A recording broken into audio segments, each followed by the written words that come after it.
Well, everybody hates to hear that C word, the cancer word. It certainly is a terrifying description.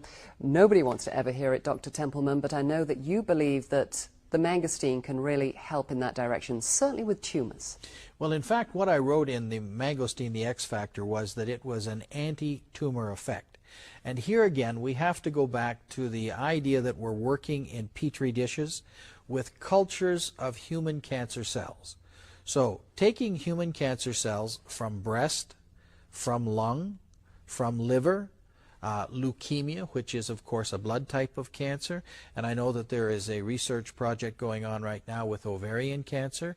Using these cancer cultures, we have incubated them with the xanthones from the mangosteen, and in no instance has there ever been a failure. In other words, the mangosteen has either killed or it has inhibited the growth of all of the cancer cells to which it has been exposed.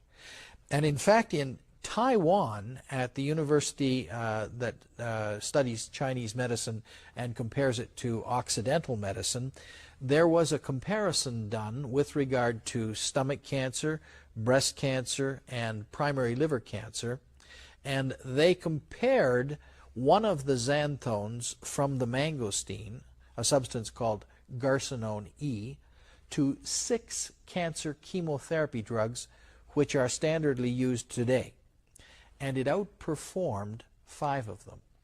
Now, that may not impress a lot of people because it's in a petri dish, but I'll tell you, it impressed me, and I think it impressed the cancer cells.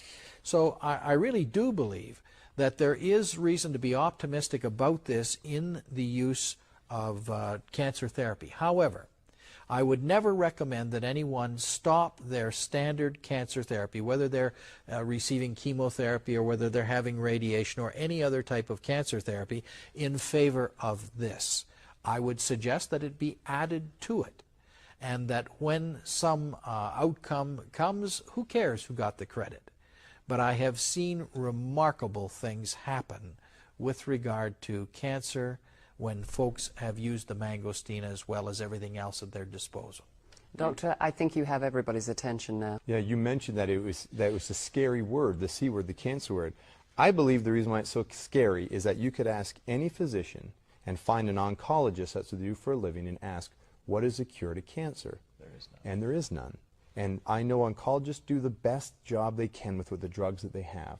But there is still to this day no cure for cancer. And there is comparing the number of mortality, the mortality rate. The percentage mortality. Yeah, percentage mortality rate 30 years ago to 2004, it's about the same. We're talking about the 4 big killers. We're talking about colon cancer, lung cancer, prostate cancer, and breast cancer. And yet you look at something like an herb, what else can there be in nature that can help? And that's why I believe that even though these are done in a petri dish, these studies that Dr. Templeman mentioned have all come out in the past couple of years, published in peer-reviewed journals, and that there are anti-tumor properties to this, and there's still a lot of study to be done.